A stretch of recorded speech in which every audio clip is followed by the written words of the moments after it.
ଯାଇକି କହିଦେଲେ ଆରେ ତୋତେ ଯିଏ ମାରିବା କଥା ସେ ଜନ୍ମ ହେଇଯାଇଛି, ଆସିଗଲା ଭୟ। ଚେଷ୍ଟା କଲେ କେମିତି ତାକୁ ମାରିକି ପୁତନାକୁ ଛାଡ଼ିଲେ। ଛୋଟ 6 ଦିନ ମାତ୍ର ହେଇଛି, ପୁତନାକୁ ଛାଡ଼ିଲେ ମାରିବା ପାଇଁ। ପୁତନା ଯାଇକି ସେ ତାର ସ୍ତନରେ ବିଷ ଲେପନ କରିକି ଭଗବାନ ମାରିଲା ବେଳକୁ ସେ କଣ କଲେ ନା କ୍ଷୀର ସହିତ ପ୍ରାଣକୁ ବି ଶୋଷି ନେଲେ। କ୍ଷୀର ସଙ୍ଗେ ପ୍ରାଣ ଶୋଷି ନେଲେ, ତେଣୁ ସେ ପୁତନା ମରିଗଲା। ଏତେ ବଡ ପରାକ୍ରମୀ ଯେତେବେଳେ ପୁତନା ମରିଗଲା, ଏତିକି ଛୋଟ ଶିଶୁ ହାତରେ କଂସର ଭୟ ଲାଗିଲା। ଆରେ ଇଏ ତ କଣ କିଭଳି ପରାକ୍ରମୀ, ଏତିକି ଛୋଟ ବେଳୁ ଯଦି ପୁତନାକୁ ମାରିଦେଲା ତାହେଲେ ମତେ କାହିଁ ଲାଗୁନି ତା ହାତରୁ ବଞ୍ଚିଲା ଭଳିଆ। ପୁଣି ସକଡ଼ାସୁର ଛାଡ଼ିଲା, ସକଡ଼ାସୁର ମାରିଦେଲେ ଗୋଟେ ଲାତରେ ସେ ସଫା। ଶଗଡ଼ ତଳେ ଶୋଇଥିଲେ, ଶଗଡ଼ ଉପରେ ଆସିକି ସେ ଆସି ବସିଲା, ତାକୁ ଦେଲେ ଯେ ଗୋଟାଏ ଲାତରେ ସେ ସଫା ଯାଇ ସିଏ ଗଲା। ଯାହାକୁ ପଠେଇଲେ ପ୍ରକାଶର ଅକାଶର ଭୟ, ଖାଲି ଯୁଆଡେ ଦେଖିଲା ଶୋଇଛି, ଏଇ ଆସିଗଲେ କୃଷ୍ଣ। ସେ ତାଙ୍କରି ରୂପ, ଚତୁର୍ଭୁଜ ରୂପ, ସେ ଯୁଆଡେ ଦେଖିଲା ହେଇ ଆସିଗଲେ। ସେଣେ ଶୋଇଛନ୍ତି, ସେଣେ ଖାଦ୍ୟ ଖାଇବାକୁ ଖାଦ୍ୟ ଭିତରେ ଦେଖାଯାଉଛି କୃଷ୍ଣ। ଏଇ ତୁ ବାହାର କରେ, ଏ ଖାଦ୍ୟ ବାହାର କର ନା କଣ, ନା ଏଇଠି କୃଷ୍ଣ ଏଠି ମାରିଦେବେ। ସେଣେ ଶୋଇଛନ୍ତି, ସେଣେ ତାକୁ ଦେଖାଗଲାଣି, ଝରକା ପାଖରେ ଦେଖାଗଲାଣି କୃଷ୍ଣ। ଭୟରେ ଚମକି ପଡ଼ିକି ଉଠି ପଡ଼ିଲେଣି, ଘଣ୍ଟା ବାଡ଼ିଲେଣି, ସବୁ ଆସିଗଲେଣି। ଯୋଉ ସେବକ ମାନେ କଣ ହେଲା, କଣ ହେଲା, କଣ ହେଲା ମହାରାଜ, କଣ ହେଲା? ନା ଏଇଠି କୃଷ୍ଣ ଏଠି ଆସିଲେ। ନା ଏଠି କୁଆଡୁ ଆସିଲେ? ଆମେ ସବୁ ପହରା ଭୟରେ ନିରନ୍ତର ଭୟ କରି ଯେତେବେଳେ ସେ ମରିଗଲେ, ସେ ପୁଣି ସେଇ ଚିନ୍ତନ, ସେ ଯାଇକି ଭଗବାନଙ୍କୁ ପ୍ରାପ୍ତ ହେଇଗଲେ। ଶିଶୁପାଳ ଖାଲି ଦ୍ୱେଷ କର, ଖାଲି ଦ୍ୱେଷ କରିବା ଦ୍ୱାରା ନିରନ୍ତର ଚିନ୍ତନ। ଯେମିତି ହଉନା କାହିଁକି, ଯଦି ଜଣେ ଭଗବାନଙ୍କୁ ଚିନ୍ତନ କରେ, ରାବଣ ନିରନ୍ତର ଚିନ୍ତନ, ଦ୍ୱେଷ ଭାବ। ତେଣୁ ଯୋଉଭଳି ଭାବରେ ହଉନା କାହିଁକି, ଯଦି ଜଣେ ଭଗବାନଙ୍କୁ ଚିନ୍ତନ କରେ ନିରନ୍ତର, ତାହେଲେ ସେ ଭଗବାନଙ୍କୁ ପ୍ରାପ୍ତ ହେଇଯିବ। କିନ୍ତୁ ଭକ୍ତ ଯେମିତି, ଆମେ ଗଙ୍ଗା ନଦୀରେ ଯାଇକି ବର୍ତ୍ତମାନ ଯୋଉ ଥଣ୍ଡା ହଉଛି, ହିମାଳୟରେ ଯୋଉ ଥଣ୍ଡା ବରଫ ପଡୁଛି, ଆମେ ଯଦି ଏବେ ଯାଇ ଗଙ୍ଗା ନଦୀରେ ସ୍ନାନ କରିବା, ପୁଣ୍ୟ ପାଇବା, ଆମର ପାପ କ୍ଷୟ ହେବ, ପୁଣ୍ୟ ପାଇବା। କିନ୍ତୁ ସ୍ନାନ କଲେ ଯୋଉ ଆନନ୍ଦ, ପ୍ରବଳ ବୈଶାଖ ମାସରେ ପ୍ରଚଣ୍ଡ ଖରା, ଜ୍ୟେଷ୍ଠ ମାସରେ ଯୋଉ ଖରାରେ ଆମେ ଗଙ୍ଗାରେ ସ୍ନାନ କଲେ ଯୋଉ ଆନନ୍ଦ ତୃପ୍ତି ମିଳିବ, ଇଚ୍ଛା ହଉଛି ଘଣ୍ଟେ ଖଣ୍ଡେ ପାଣି ନେଇ ଏଠି ଗାଧାନ୍ତି। ଏବେ କଣ ଇଚ୍ଛା ହବ, ଗୋଟେ ଦିନରେ ପକେଇକି ଉଠିକି ଆସିବେ, ପୁଣ୍ୟଟା ଖାଲି ହେଇଯାଏ, ସେ ଯୋଉ ତୃପ୍ତି ମିଳିବ କି ମିଳିବନି। ଠିକ ସେଇଭଳିଆ ଭଗବାନଙ୍କୁ ଆମେ ଭୟରେ ଚିନ୍ତନ କରୁଛେ, ଦ୍ୱେଷରେ ଚିନ୍ତନ କରୁଛେ, କ୍ରୋଧରେ ଚିନ୍ତନ କରୁଛେ, କାମନା ପୂର୍ବକ ଚିନ୍ତା ଆମେ କରୁଛେ, କିନ୍ତୁ ଆମେ ସେଇ ଆନନ୍ଦ ପାଇବା, ସେ ତୃପ୍ତି ପାଇବା, ସେ ରସ ଆମେ ପାଇବା, ଯୋଉଟାକି ଆମେ ବୈଶାଖ ମାସରେ ସ୍ନାନ କଲେ ଗଙ୍ଗାରେ ଯୋଉ ତୃପ୍ତି ପାଇବା। ଘଣ୍ଟାରେ କଣ 2 ଘଣ୍ଟା ଗାଧେଇଲେ ଆହୁରି ବଢିଆ ଆନନ୍ଦ ଲାଗୁଛି, ଆଉ ଟିକେ ସ୍ନାନ କରିବା, କିନ୍ତୁ ଯୋଉଟାକି ଏବେ ମିଳିବନି। ଠିକ ସେଇଭଳି ମୁକ୍ତି ତ ହେଇଯିବ, ଭଗବାନ ପାଇଯିବ, ଭକ୍ତ ଯୋଉ ରସ ଆସ୍ୱାଦନ କରେ, ଯୋଉ ଆନନ୍ଦ, ପରମ ଆନନ୍ଦ, ଭଗବାନଙ୍କ ନାମ ରୂପ ଲୀଳା ଚିନ୍ତନରେ ଯୋଉ ଆନନ୍ଦ, ଯୋଉ ରସ ପାଏ, ସେ ରସକୁ ସେମାନେ ପାଇପାରିବେ। ଭକ୍ତ ତାକୁ ଭକ୍ତି ଭାବରେ ଯେତେବେଳେ ପ୍ରଭୁଙ୍କ ରୂପକୁ ଚିନ୍ତନ କରେ, ପ୍ରଭୁଙ୍କ ରୂପ ଦେଖୁ ଦେଖୁ ଆନନ୍ଦ ସମୁଦ୍ରରେ ସେ ବୁଡ଼ିଯାଏ, ପ୍ରଭୁଙ୍କ ନାମ ଅମୃତକୁ ପାନ କରୁ କରୁ ଆନନ୍ଦ ସମୁଦ୍ରରେ ସେ ବୁଡ଼ିଯାଏ, ଯୋଉଟାକି ଭୟ ଦ୍ୱେଷ କ୍ରୋଧରେ ଏମାନେ ତ ମୁକ୍ତି ପାଇଗଲେ। ଅଘାସୁର ଆଇଲା, ମୁକ୍ତି ହିଁ ପାଇଲା। ଅଘାସୁର ମାରିବାକୁ ଆସିଲା, ଭଗବାନଙ୍କ ହାତରେ ମରିଗଲା। ତେଣୁ ତାର ଆତ୍ମା ଆସିଲା, ଆସି ଭଗବାନଙ୍କ ସହିତ ଲୀନ ହେଇଗଲା, ଉଦ୍ଧାର ସେ ହେଇଗଲା, ଭଗବାନ ସହିତ ଲୀନ ହେଇଗଲା। କିନ୍ତୁ ଭକ୍ତ ଯୋଉ ରସ, ଯୋଉ ପରମ ଆନନ୍ଦ ପାଏ, ଭଗବାନଙ୍କ ନାମକୁ ଆସ୍ୱାଦନ, ଭଗବାନଙ୍କ କଥାକୁ ଆସ୍ୱାଦନ, ଭଗବାନଙ୍କ ଲୀଳାକୁ ଆସ୍ୱାଦନ, ତାଙ୍କ ରୂପକୁ ଆସ୍ୱାଦନ, ଏଇ ଯୋଉ ଆନନ୍ଦ, ଏଇ ଯୋଉ ରସ ଆସ୍ୱାଦନ, ସେଥିରୁ ସେମାନେ ବଞ୍ଚିତ ହେଇଯାନ୍ତି, ଯୋଉଟାକି ଭକ୍ତ ପାଏ। बोलिए भक्तवत्सल भगवान की। तेणु श्रीमद भागवत कहते जो मैंने बुद्धिमान पुरुष से निष्काम होता सकल कामनार युक्त होता अथवा मोक्ष चाहूता से दृढ़ भक्ति योग द्वारा एकमात्र पुरुषोत्तम भगवान की आराधना कर बुद्धिमता जमी सब उपासक अच्छा से सर्वोत्तम मंगल है भगवान प्रेमी भक्त मान ସତ୍ସଙ୍ଗ କରି ଭଗବାନଙ୍କ ପ୍ରତି ଅବିଚଳ ପ୍ରେମ ପ୍ରାପ୍ତି କରିବା। ଏଠି ଗୋଟେ ଗୁରୁତ୍ୱପୂର୍ଣ୍ଣ କଥା ଆସିଲା କଣ? ଏତାବାନେବ ଯଜତା ମିହ ନିଶ୍ରେୟସୋଦୟଃ ଭଗବତ୍ୟୋଚ୍ଚଳ ଭାବ ଯଦ ଭାଗବତ ସଂଗତଃ। ଅର୍ଥାତ୍ ସେ କହୁଛନ୍ତି ଯେତେ ଉପାସକ ଅଛନ୍ତି ସେମାନଙ୍କର ସର୍ବୋତ୍ତମ ମଙ୍ଗଳ ତାଙ୍କର କୋଉଥିରେ ହବ ନା ଭଗବାନଙ୍କର ପ୍ରେମୀ ଭକ୍ତମାନଙ୍କର ସତ୍ସଙ୍ଗ କରିକି ଭଗବାନଙ୍କ ପ୍ରତି ଅବିଚଳ ପ୍ରେମ ପ୍ରାପ୍ତି କରିବ। ଭଗବାନଙ୍କ ପ୍ରତି ଅବିଚଳ ପ୍ରେମ, ଅବିଚଳ ଯୋଉ ପ୍ରେମ ବିଚଳିତ ହବାର ନାହିଁ, ନିରନ୍ତର ପ୍ରେମ ଭଗବାନ ଠାରେ ନିରନ୍ତର ପ୍ରେମ, ଅନନ୍ୟ ପ୍ରେମ, ଅହିତୁକି ପ୍ରେମ। এই অবিচল প্রেম প্রাপ্তি কেমতি হব? সৎসঙ্গ করিয়া ভগবান নাম জপ করিয়া পড়িব। নাম জপ সহিত সৎসঙ্গ অত্যন্ত আবশ্যক এবং ভগবানকে প্রেমী ভক্তମାନଙ୍କର সঙ্গ করিয়া পড়িব। କାହିଁକି ନା ଭଗବାନଙ୍କ ପ୍ରେମୀ ଭକ୍ତଙ୍କ ସଙ୍ଗ ନ କଲେ ଆପଣ ଭଗବାନଙ୍କର କଥାମୃତ ପାଇବେ, ଭଗବାନଙ୍କର କଥାମୃତ ଆପଣ ପାଇବେ ନାହିଁ। ସେଥିପାଇଁ ପ୍ରେମୀ ଭକ୍ତମାନଙ୍କର ସଙ୍ଗ କରିବା ପଡ଼ିବ, ସାଧୁ ସଙ୍ଗ କରିବା ପଡ଼ିବ। ଯୋଉଥିପାଇଁ ଆମର ଗୁରୁଦେବ ଲେଖିଲେ ଯେ ଇହଲୋକେ ସାଧୁ ସଙ୍ଗ ପ୍ରଥମ ସାଧନ କହିଛନ୍ତି ଭଗବାନ ରାମ ନାରାୟଣ। ଇହଲୋକେ ସାଧୁ ସଙ୍ଗ ହେଉଛି ପ୍ରଥମ ସାଧନ। এই ମାର୍ଗରେ ଉନ୍ନତି କରିବାକୁ ହେଲେ ଭଗବତ ମାର୍ଗରେ ପ୍ରଥମ ସୋପାନ ହେଉଛି ସାଧୁ ସଙ୍ଗ। ପ୍ରଥମ ଭଗତି ସନ୍ତନ କର ସଙ୍ଗ। ରାମଚରିତ ମାନସରେ ଭଗବାନ ରାମ ମାତା ସବୈକି प्रथम भगति संतन कर संगा दूसरी रति मम कथा प्रसंगा। प्रथम भगति कौन? संतन कर संग, संतकर संग करवा, प्रेम भक्तकर संग करवा, मद भक्त संग और भक्त संग करवा। कारण भक्त संग न करे भगवत कथा सुने भगवान की कथा न सुनिले भगवान का प्रीति वृद्धि होगा, प्रेम वृद्धि होगा, नाम रे निष्ठा आसो। नाम तो आम कहुचे कि नाम रे जो निष्ठा, नाम रे जो प्रीति जाता कथा अत्यंत आवश्यकता। कथा कौन करिवो ना हृदय भीतर सब कालिमा जेते सब कल्पस रही नष्ट करे, नाम रे प्रीति उत्पन्न करे। तेणु कथा नाम परम आवश्यक। प्रथम भगति संतन कर संगा, साधु सहित संग करके साधु मुखर कथा सुन। प्रथम भगति संतन कर संगा, दूसरी रति मम कथा प्रसंगा। मो कथा अत्यंत प्रीति सृष्टि हवा दरकार।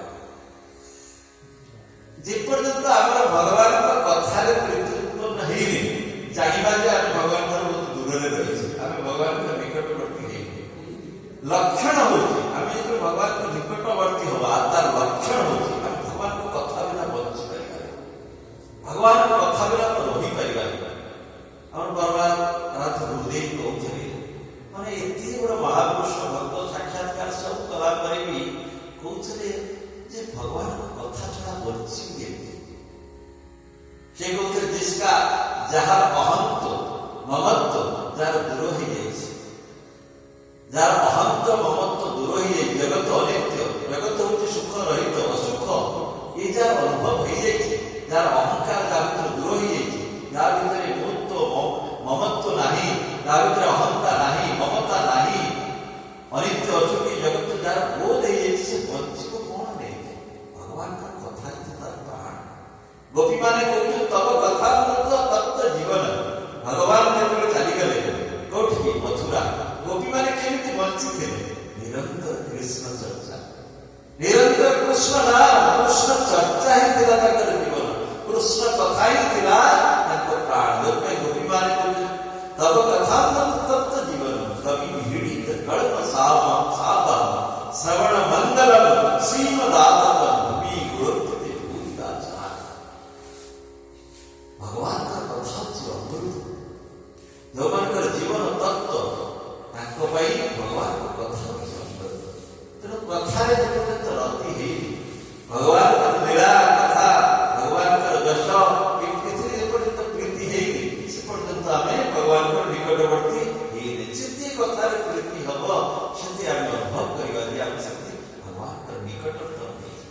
अन्य कथा शुणी पारे अन्य कथा कष्ट भगवान को कथार आम आम भर बढ़ भोक बढ़ प्रभु को कथा शुण प्रभु को नाम प्रभु को कथा ये प्रीति आसव हम तो बधी चर्चा थे कर दक्षिणी तुलसीदास भगवान का कथा शुणी भगवान कथा शुणी केमती प्रीति बधी थे चर्चा कर दक्षिणी तुलसीदास दक्षिण भारत में तुलसीदास प्रत्येक दिन रामायण होता क्षत्रिय थे अत्यंत पराक्रमी थे बहुत पराक्रमी थे आने भल घोड़ा चालक थे बहुत द्रुत गति से घोड़ा चालक भी चालना कर अत्यंत पराक्रमी बहुत शक्तिवान थे शक्तिशाली थे हाँ जड़े राजा सैनिक थे भगवान को कथा अति प्रेम थी भगवान का नाम अतिशय प्रेम थे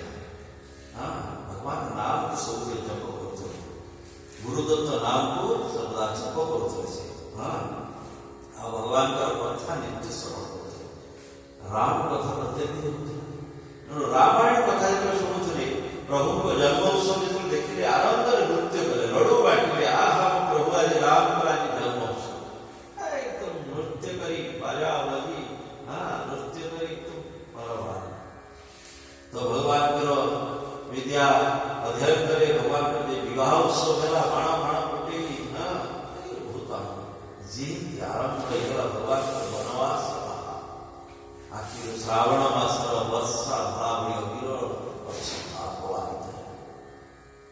प्रभु जाकि जंगल शोती कंदमूल खाऊ कष्ट हाँ दुख एमती जो भाई कथा श्रवण कर भाव तार भीतर परिस्फुट भाव तेणु जो दिन शुणिले से दिन प्रसंग कौन थाए ना रावण आसुते आसिकी पंचवटी कौन कर सीता माता को हरण कर संगे संगे क्षत्रिय थे वीर भाव जागृत समस्त अरे आस सब धर हाँ निजर अस्त्र शस्त्र सब आण घोड़ा सब बाहर कर जा रावण सहित युद्ध करवा साहस से आम जानकी माता को लेकिन पड़ेगा आम थाऊ थाऊ आम सब पुत्र थाऊ एत साहस आम कौन छाड़ा आस सब युद्ध करवा रावण सहित समस्ते कहले से पूरा एकदम भाव तन्मय माने देह ज्ञान ना से भाव को दर्शन कर भाव भीतर एकदम भावावेश भीतर केते साहस से रावण को मुँह मारिकी मो माता को नहीं आस समस्ते कहले अरे ये कड़ी जुग से तो त्रेता जुगर कथा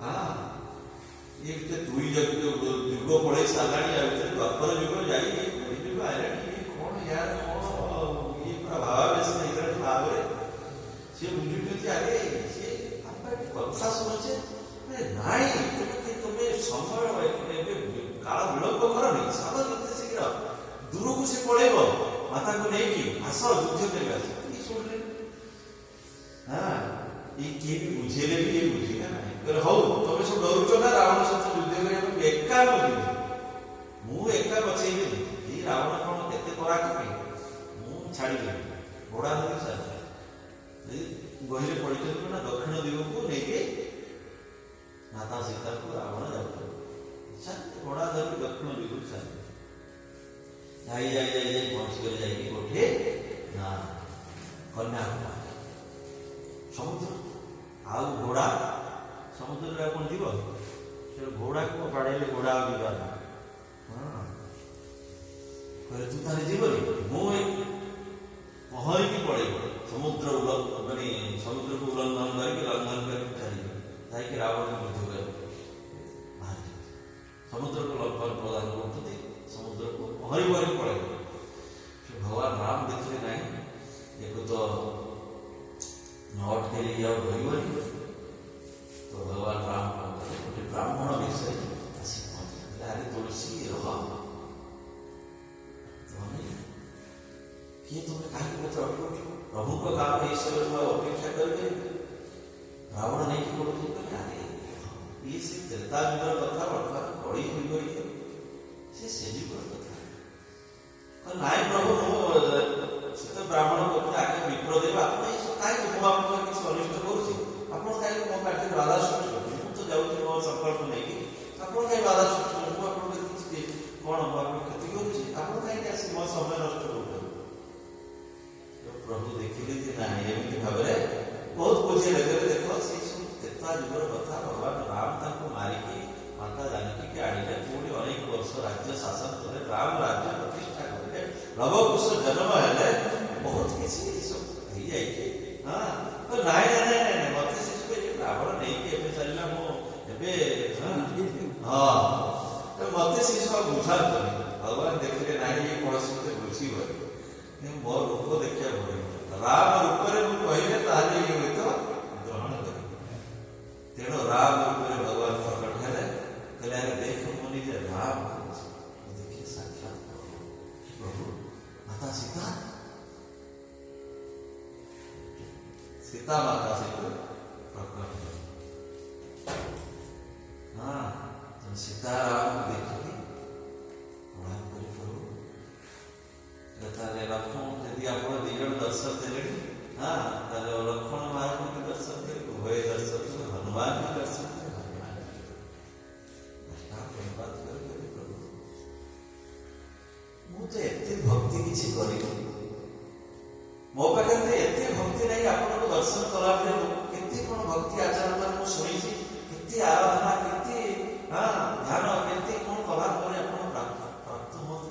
ମୋ ଭିତରେ ଏତେ ଭକ୍ତି ଭାବ ନାହିଁ, ଆପଣ ମତେ କେମିତି ଦର୍ଶନ ଦେଲେ?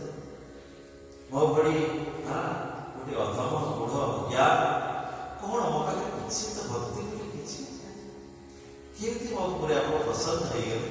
ମୋର ବୋଧେ କିଛି ପୂର୍ବ ଜନ୍ମରେ ବୋଧେ ମୁଁ କିଛି ପୁଣ୍ୟ କରିଥିଲି ନାହିଁ, ପୁଣ୍ୟର ତ ଏତେ ସାମର୍ଥ୍ୟ ନାହିଁ ଯାହାଦ୍ୱାରା ଆପଣ ପ୍ରାପ୍ତ ହେବେ। ଇଏ କେବଳ ଆପଣଙ୍କ କୃପା ଦ୍ୱାରା ସମ୍ଭବ, ଆଉ କୌଣସି କିଛି ଆପଣଙ୍କ ପ୍ରାପ୍ତିର ମାଧ୍ୟମ କେବଳ ଆପଣଙ୍କ କୃପା। ଆପଣଙ୍କ କୃପା ବିନା ମୋ ଭଳିଆ ଅଧମ କ'ଣ ଆପଣ ପାଇପାରିବେ? ଆପଣ କେମିତି ମୋ ଉପରେ ପ୍ରସନ୍ନ ହେଇଗଲେ? ଭଗବାନ କହିଲେ ଦେଖ, ତୁ ମୋ ପାଇଁ ନିଜର ଜୀବନକୁ ବର୍ତ୍ତମାନ, ସବୁଠାରୁ ଲୋକର ପ୍ରିୟ ହେଉଛି ତା ଜୀବନ, ସବୁଠୁ ସେ ତା ଜୀବନକୁ ଭଲ ପାଏ, ତା ଶରୀରକୁ ଭଲ ପାଏ, ତା ଜୀବନକୁ ଭଲ ପାଏ। କେହି ମରିବାକୁ କେହି ଭଲ ପାଉନି, ମରିବାକୁ ସବୁ ପ୍ରୟୋଜନ। ତୁ ତ ଜୀବନକୁ ଉତ୍ସର୍ଗ ବର୍ତ୍ତମାନ କରିବାକୁ ଯାଉଛୁ, ତେଣୁ ତୁ ଚିନ୍ତା କରୁଛୁ ଯେ ମୋର କ'ଣ ହବ। ଏଇ ଯୋଉ ଘୋର ଜଳରାଶି, ତୁ ତା ଭିତରେ ତୁ ସବୁ ଭୁଲି ଯାଇଥିଲୁ, ତେଣୁ ତୋ ନିଜ ଜୀବନକୁ ତୁ ମୋତେ ସମର୍ପଣ କରିଦେଇଛୁ। ପରିବାର, ଆତ୍ମୀୟ ସ୍ୱଜନ କିଛି ତୋର ଚିନ୍ତା କିଛି ବି ନାହିଁ, ତୋ ଦେହରେ ବି ଚିନ୍ତା ନାହିଁ। ମୋ ପାଇଁ ଯେ ସର୍ବସ୍ୱ ଅର୍ପଣ କରିପାରେ, ମୁଁ ତା ଛଡ଼ା କେମିତି ରହିବି? ମୁଁ ତତେ ଦର୍ଶନ ନ ଦେଇକି ରହିବି କେମିତି? ଯିଏ ମତେ ସର୍ବସ୍ୱ ଅର୍ପଣ କରିଦେଇଛି, ମୁଁ ତାକୁ ମୁଁ ତା ବିନା କେମିତି ରହିବି? ତେଣୁ ସବୁ କିଛି ତୁ ମତେ ସମର୍ପଣ କରିଦେଇଛୁ। ଅହଂ ଭକ୍ତ ପରାଧୀନ ହ୍ୟୋ ସ୍ୱତନ୍ତ୍ର ଇବ ଦିୟ ସାଧୁବି ଗ୍ରସ୍ତ ବୁଧୟ ଭକ୍ତିର୍ ଭକ୍ତ ଜନ ପ୍ରିୟ। କହୁଛନ୍ତି ଯେ ଭକ୍ତ, ସେ କହୁଛନ୍ତି ଯେ ଭକ୍ତ ମୋର ମାୟା ଏ ସାରା ଜଗତକୁ ବାନ୍ଧିକି ରଖିଛି, କିନ୍ତୁ ଭକ୍ତ ତାର ଭକ୍ତିର ରଜରେ ତା ହୃଦୟ ଭିତରେ ମତେ ବନ୍ଦୀ କରିକି ରଖିଦିଏ। ଯେମିତି ଗୋଟେ ସତୀ ସ୍ତ୍ରୀ ତାର ପାତିବ୍ରତ ଧର୍ମ ଦ୍ୱାରା ତାର ପତିକି ବଶୀଭୂତ କରିକି ରଖେ, ଠିକ ସେଇପରି ଭକ୍ତ ଭକ୍ତିର ରଜରେ ତା ହୃଦୟ ଭିତରେ ସେ ମତେ ବନ୍ଦୀ କରିଦିଏ। ଅହଂ ଭକ୍ତ ପରାଧୀନ ହ୍ୟୋ ସ୍ୱତନ୍ତ୍ର ଇବ ଦିୟ, ମୁଁ ହଉଛି ପରମ ସ୍ୱତନ୍ତ୍ର, ମତେ ବାନ୍ଧିବାର କାହାର ସାମର୍ଥ୍ୟ ନାହିଁ, କିନ୍ତୁ ଭକ୍ତି ରଜ୍ଜୁରେ ମତେ ବାନ୍ଧିଦିଏ। ତେଣୁ ତୁ ଆଜି ମତେ ସର୍ବସ୍ୱ ସମର୍ପଣ କରିଦେଇଛୁ, ଆଜି ତୋ ଜୀବନକୁ ବି ତୁ ଆଜି ଅର୍ପଣ କରିଦେଇଛୁ, ତେଣୁ ମୁଁ ତୋ ଛଡ଼ା କେମିତି ରହିବି? ସମସ୍ତଙ୍କୁ ଦର୍ଶନ କରିକି ତୁଳସୀଦାସ, ଦକ୍ଷିଣ ତୁଳସୀଦାସ ଅଷ୍ଟାଙ୍ଗ ପ୍ରଣିପାତ କରି ପ୍ରଭୁ କହିଲେ, ମାଗ ବର, ମୁଁ ତ ଭକ୍ତିରେ ବହୁତ ପସନ୍ଦ। କହିଲେ ପ୍ରଭୁ କିଛି ବି ଚାହେଁ ନାହିଁ, ଅନନ୍ୟ ଭକ୍ତି କେବଳ ଦିଅ। ତ ଯେତେବେଳେ ଆପଣଙ୍କୁ ଚାହିଁବି ଟିକେ ଆପଣଙ୍କର ଦିବ୍ୟ ରୂପକୁ ଟିକେ ଦର୍ଶନ କରିଦେବେ, ଏଇ ବର ଯଦି ଦେବା କଥା, ଏହି ବର ହିଁ ବୋଲିଏ ଭକ୍ତବତ୍ସ ଭଗବାନ କି, ଦକ୍ଷିଣ ତୁଳସୀଦାସ ମହାରାଜ କି। ତେଣୁ ଦେଖନ୍ତୁ, କଥା ଶ୍ରବଣ